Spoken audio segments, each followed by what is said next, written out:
Hi, it's Sandy Parker and welcome to Crafting for Almost Everyone. Today I'm going to show you how to make a three-dimensional card. Jeez, I forgot the word card. I hope you'll stay tuned. Well, the first thing I wanted to show you were the things I made for the wedding. These are the last things you're going to have to endure from my wedding project for my nephew. I bought this on AliExpress and it only had these roses in it. So I tucked these little navy blue ones in and these glittery white things in, and she's going to wear that at the rehearsal dinner evening. Then the groom, I bought this on AliExpress and I just stuck the starfish on it. Hold on, I got to flatten this bad boy out so you can see it.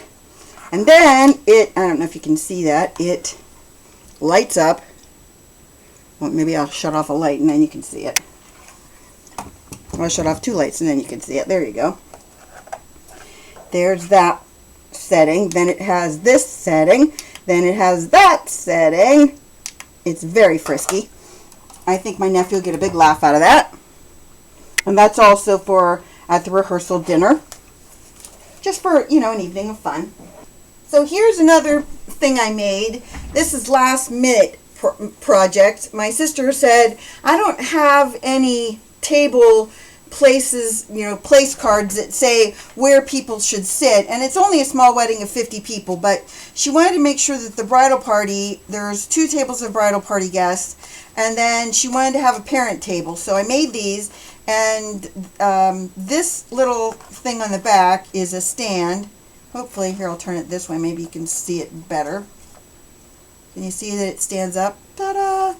So those are for the table, as I said.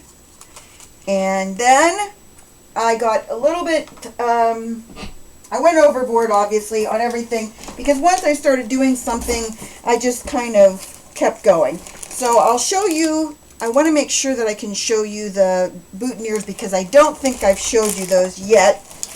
And I made all of them myself, so it's very exciting. That is for the father of the groom, and that would be my brother-in-law. And so there are 2 of those. They're exactly alike. I don't know if you can see there's a shell in each one, and they each have a leaf or a couple leaves and some fronds. That's the men. The father's. This is the groom's. His is kind of smashed in here, but he's got the same shell. They all have the same basic, the piece of blue, well, they don't all have the same, but this is the color of the tie. Hold on, let me show you the tie.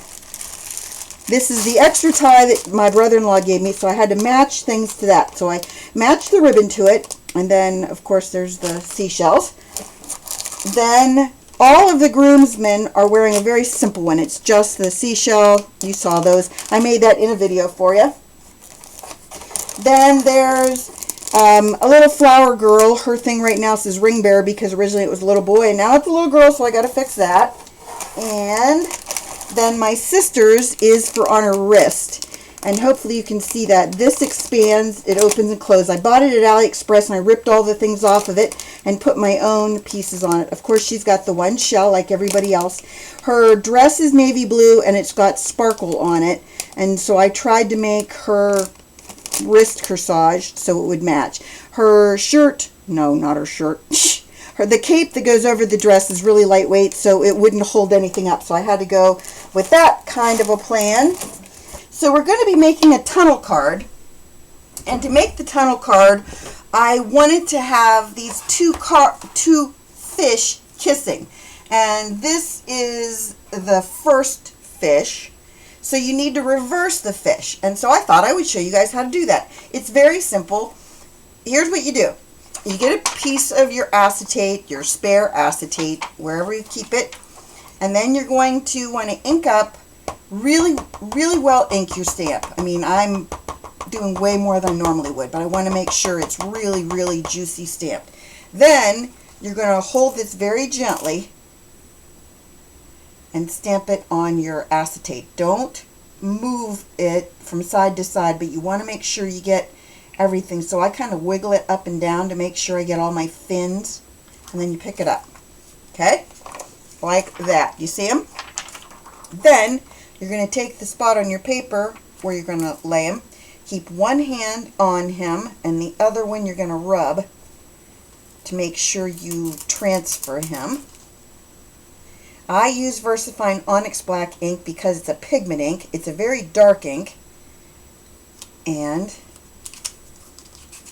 voila! Then what I do, because he is a pigment ink and I won't be able to use him with alcohol markers unless I do this next step, and that is you're going to take your clear embossing powder and emboss him. And you take your heat gun.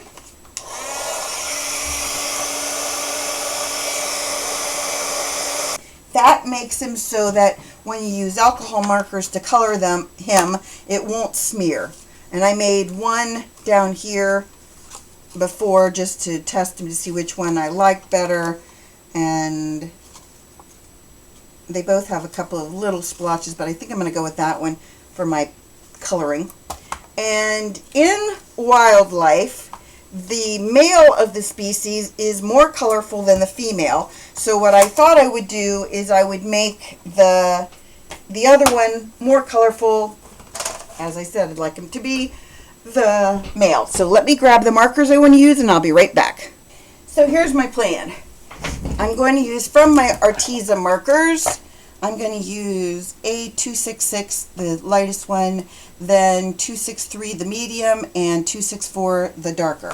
So I'm going to use the darker one first because I only have a few places where I think I'm going to use him.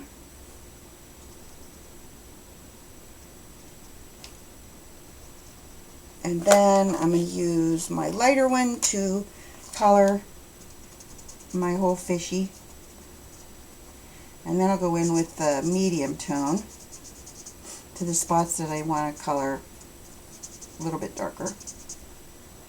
So we have a little bit of difference. I think I just used the dark one again, didn't I? Nope, that was the medium tone. Hard to believe. And then we'll just cut him out. So what we're going to be making is a tunnel box card, and I saw this on Mixed Up Craft, and I apologize to them that mine is so similar to theirs, but you know my nephew's getting married in an aquarium, and her card was sea life inspired, and mine will be too, unfortunately. So we're going to start out with a piece. I'm doing glitter cardstock for the outside of mine, and so you want to flip it over for your scoring. It's going to be 6.5 inches tall by 11.75 inches long, so you're going to need to use 12 by 12 paper for this. You're going to score it at 1 inch, at 5.5. Ooh. It does not want to stay in that groove for some reason. Come on, buddy. Stay in the groove. Okay. Then at 6.5. It's almost like my paper's damp, which is weird because I don't think it should be. Let me do that again. And then at 11. I'll hold this side, hopefully, so it doesn't move. I'm going to move my burr so it holds it in place. This is a Martha Stewart cutting and scoring tool that's no longer available, but the cutting tool I never could use because you had to push down on the cut bar. And it comes in really handy though because it keeps my stylus in place when I hide it over there. So excuse the noise. Sorry about that. Okay, that's our first piece. Then you're going to need pieces for in the inside. You're going to need a total of 4 pieces. This piece is going to be the piece that I'm going to put on my back piece. It's going to be this piece, and I'm going to have to cut it a little bit shorter so it fits in there, but that's going to be my back piece, and I'll show you all that in a minute. And then these, you're going to score them at 1/4 inch. I want to make sure I do this right. Yeah, at 1/4 inch. Move it over so you can see. 1/4 and 4 3/4. So you only have a little score at both ends. I'm going to flip it over. It's easier for me to do it. A lot of people say it's not easier for them to do it this way, but I think because I'm left-handed, it's easier for me to do it on the left edge. Don't know why, just saying. 1/4 inch. Turning it over. You could do it either way. Either score it at 1/4 inch and 4 3/4. Oh, I didn't tell you the size of this page. It's 5 inches by 6.5 inches. Then the last one, 1/4 inch, and either 4 3/4 or flip it over and do it like I'm doing it if you struggle the other way. It's tough when you're scoring right almost to the edge of your papers, because then you end up with a little problem sometimes. Sorry about the noise. And that's all of our scoring. This card is really easy to make, except for, and I'm just going to put that caveat in there, except for those of us who do not have the great big die cutting machines. And the reason for that is, okay, this is the outside of my card. And I'm going to fold my scores in so that they're nice and flat. And so you can see them all.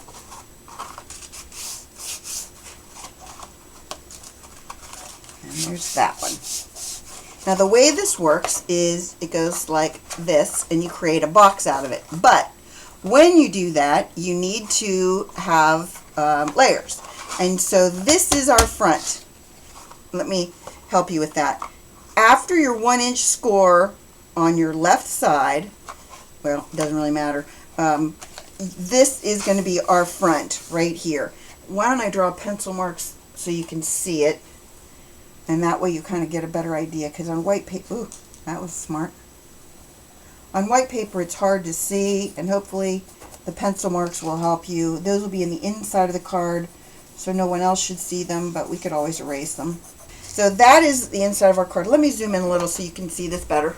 What you're going to be doing is you're going to be taking dies. You need to have 3 different, you could have 4 different, but you need to have 3 different sizes of dies.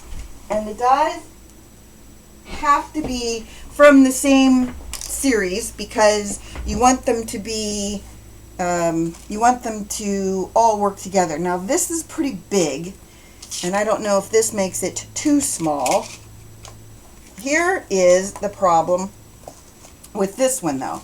As you know, I don't have a die big enough to cut through this piece, because my die is the regular size dies. So it won't fit through there, and I could try wrapping it around my die plate, but I think that's just going to just be a nightmare. So what I think I'm going to do instead, and you guys can all gasp in amazement and go, "Don't do it!" I think you're going to do this anyway. But what I'm going to do instead is I'm going to glue this down. For those of you who have an X-Acto knife, a craft tool, what I call a demon stick, because when I was in college, a girl on my floor cut her thumb all the way to the bone, and I had to take her to the hospital. Not before she said to me, "Will you look at it and see what it looks like?" And she was holding it together, and then she let go of it, and I saw her bone. And let me tell you, I'm not a nurse, so that stuck with me, that I would forever call them a demon stick. So what I'm going to do is use this craft knife and try not to cut my hands. And I'm not going to try and cut all the way through on the first go round. I'm just trying to stay on, like on the oval, as close as I can.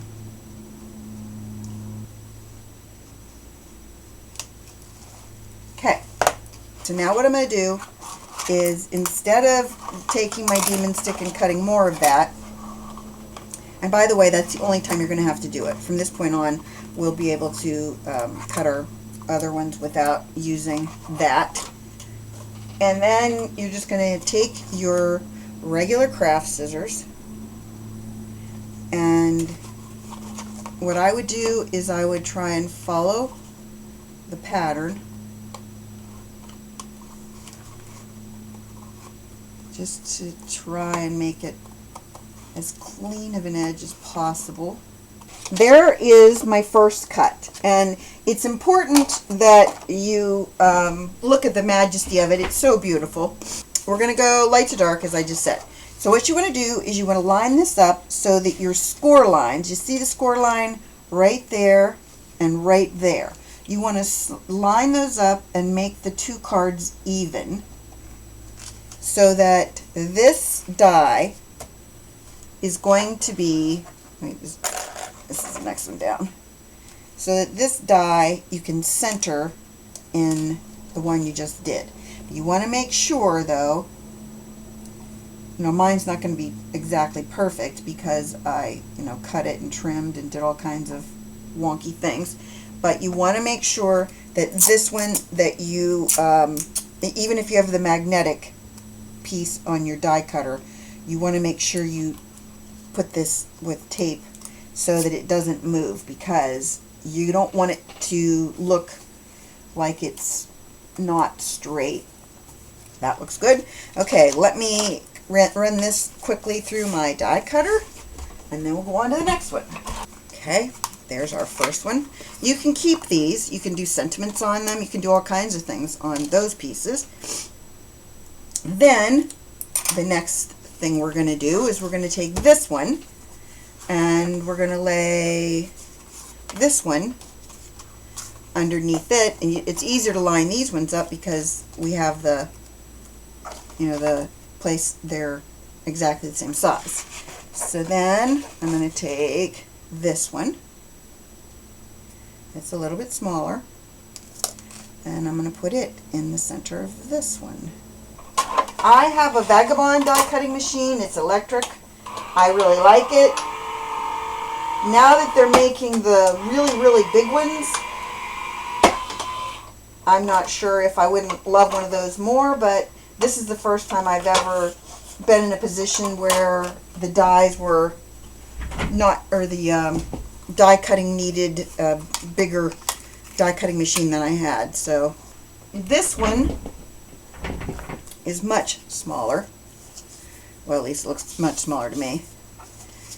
And we're going to line our two cards up again, hold them in place, put our die in the center, put a little tape there.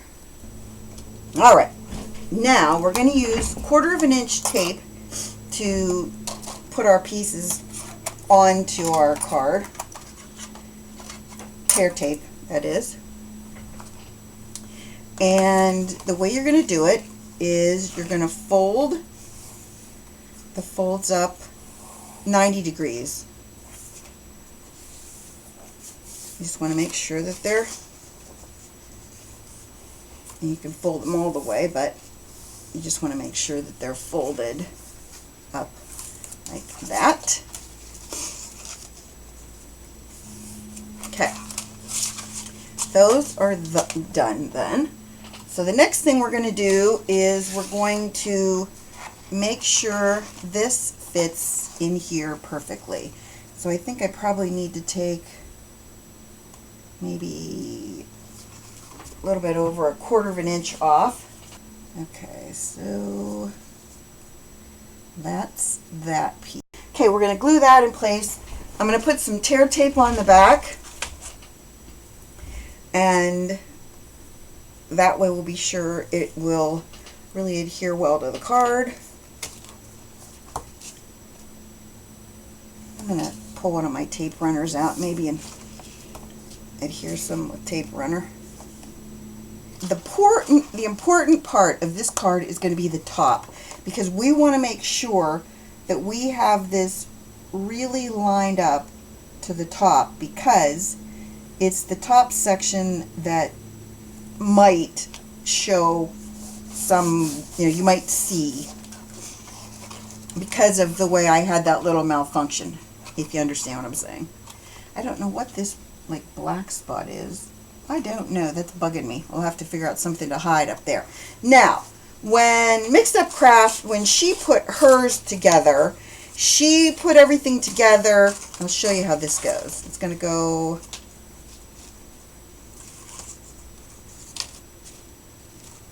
like this. And it's going to look cool. But she put all of her layers in as she went. And, or no, after she put it together. No, she put all of her cutouts. I made and cut out all of these little doodads to put in it. But my concern is, will I be able to get my fingers in there? I seriously doubt it. So what I'm going to do is I'm going to start with the back card piece. And I think I'm just going to put, I'm going to see all my pieces. I want to put my boy and girl fish so that they're meeting up in the middle. And they're kind of the most important part of my card. So I might end up putting them on. Will they fit in here? And then I want to put some like love bubbles above them. Okay. So we know where they're going to be. And okay, so here's what we're going to do. First things first, I'm going to put a little bit of tear tape on the front bottom of this piece of what do you call this? Coral, kelp, something. We'll call it coral. So I'm going to take this piece out and I'm going to glue this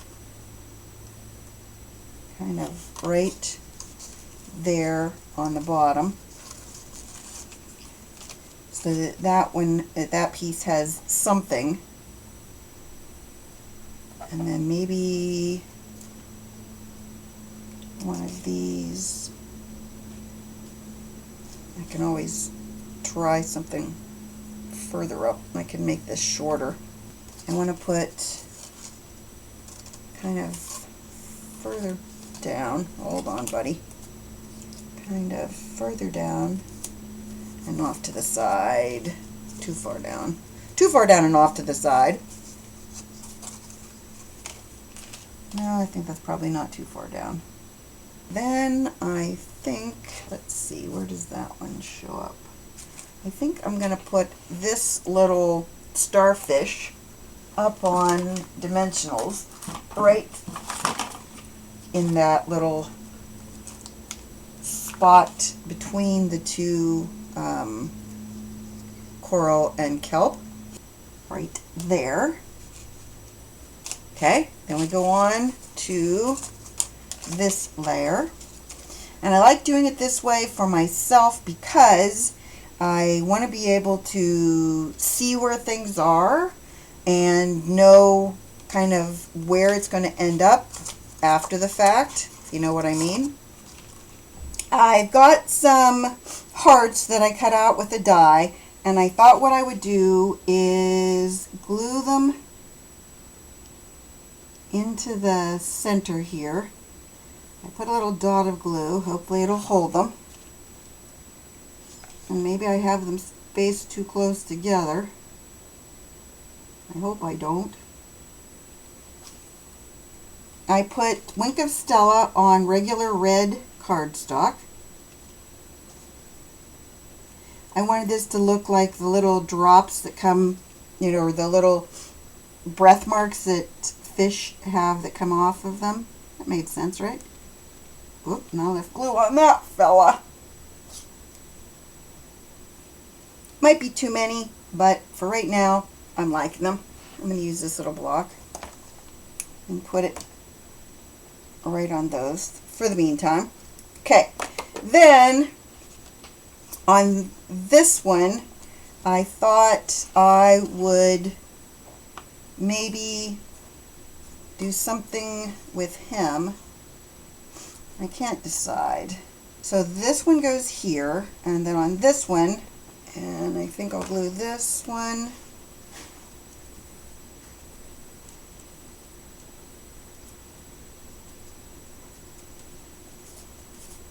Right there, we'll hold that in place for a second. I think I'm going to glue another piece of this green stuff on the side.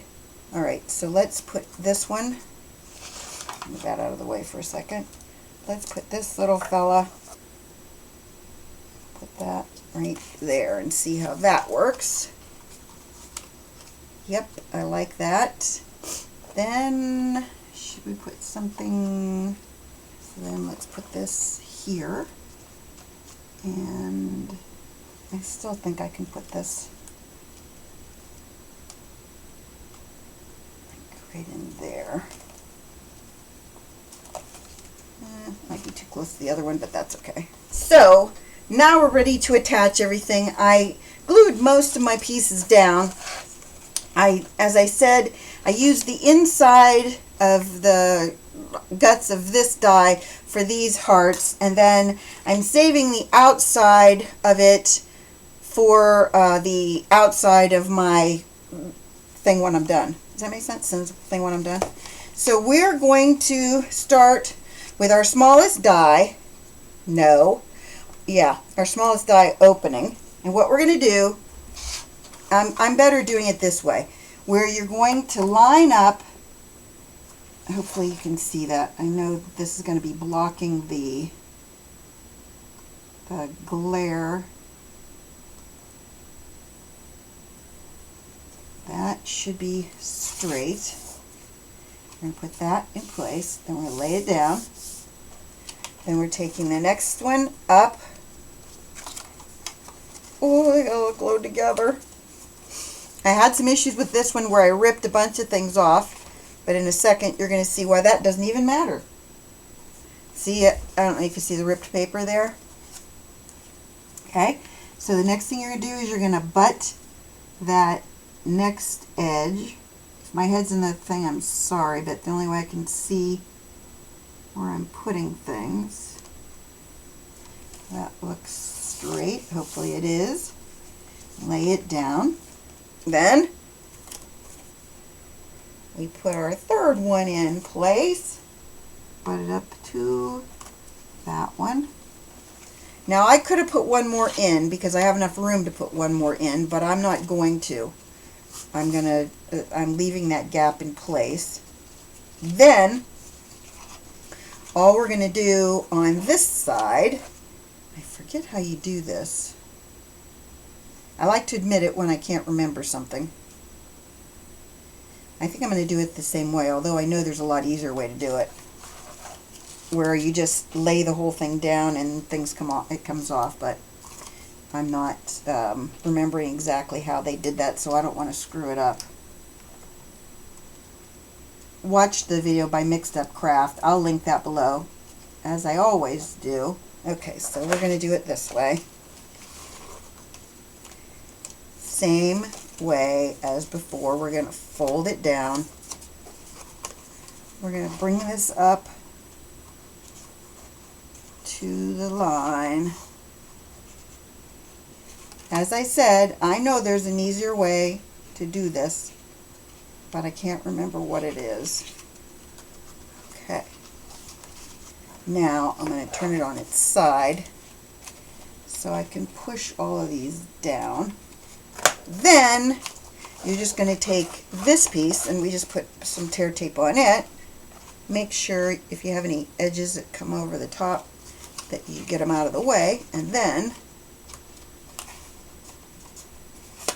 again making sure those are all in place. You're going to just take this and line it up evenly.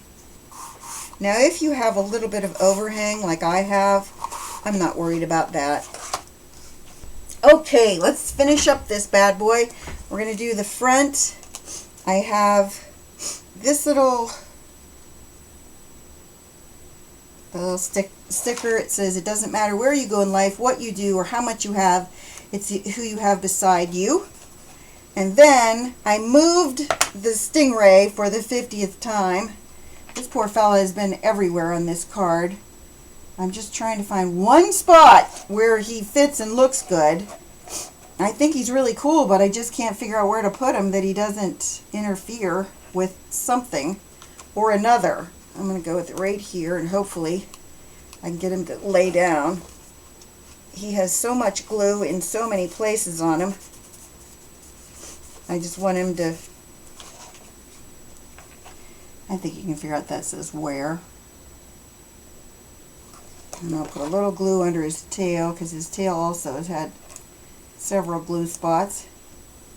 So then my plan is, I have this die, and I thought what I would do is cover up some of my problematic areas with this, just by cutting out some of the hearts and putting them, you know, like in unusual places maybe.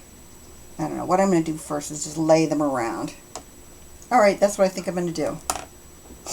Now I could instead glue the inner parts of these around, but I think the outer parts kind of look cool, so we're going to try to glue these bad boys in place. If it doesn't work, it doesn't work, right? We'll go to the insides. And then let me glue these down. I'm going to have Rich just fast forward through this in case I didn't already tell you that. So here's our final result. I hope you enjoyed this, that you give it a thumbs up and subscribe. Please tell your friends about me on social media because you know I love that. And thanks so much for watching. Bye-bye.